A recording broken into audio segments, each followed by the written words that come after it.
Snow White and the Seven Dwarfs, awakening from the mirror dream. Once upon a time, the mind fell in love with its own reflection. It asked the mirror who it was, and the mirror said, "Tell me who you think you are, and I'll show you." That's how the story begins, not with a queen and a mirror, but with a question that split perception in two. The queen is the ego. The mirror is the world. Snow White is the part of the mind that still remembers innocence. The queen's obsession with who's the fairest of them all is not vanity, it's identity confusion.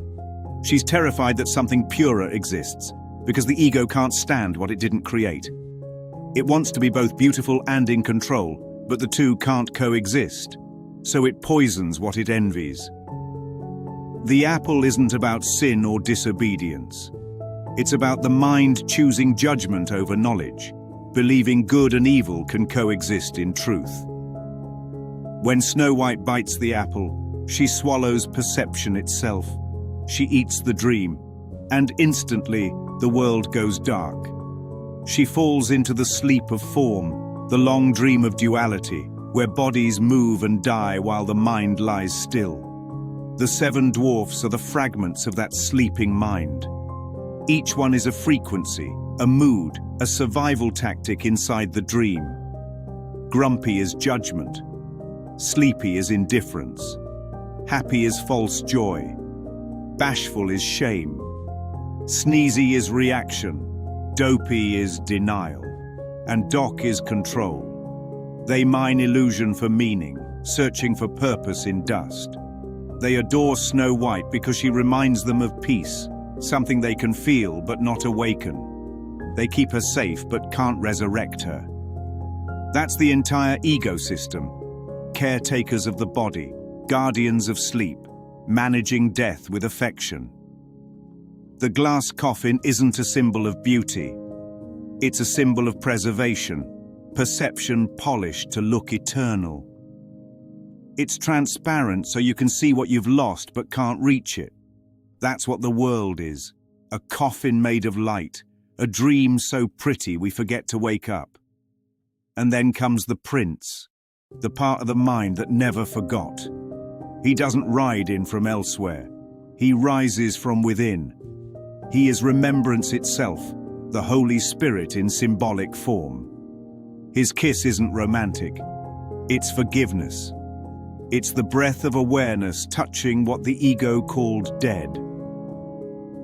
And with that, the dream ends. Snow White opens her eyes not to a world restored, but to a mind remembered. The queen's fall is the death of identification, the moment the mirror shatters and no one's left to ask who's fairest. There's no fairest when there's no comparison. There's no mirror when there's only oneness. This is not the victory of good over evil. It's the end of both. Snow White never left heaven. She only dreamed she did. And in that dream, she met every fragment of herself and called them dwarfs, mirrors, apples, and death. But none of it touched what she was. She was never poisoned.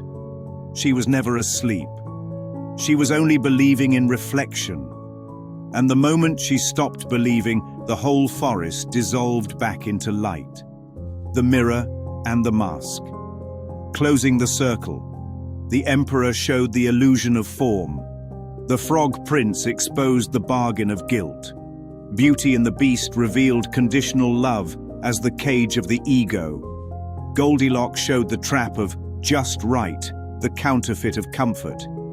And Snow White ends the spell, the final illusion, reflection itself.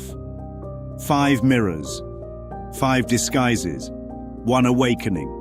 Because everything the mind made was just a dream about what it thought it had lost. It never lost anything. It only forgot to laugh. Somewhere between the apple and the awakening lies a mirror.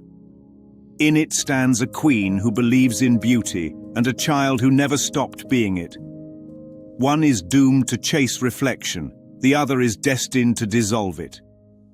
When the mirror finally cracks and the question, "Who's the fairest?"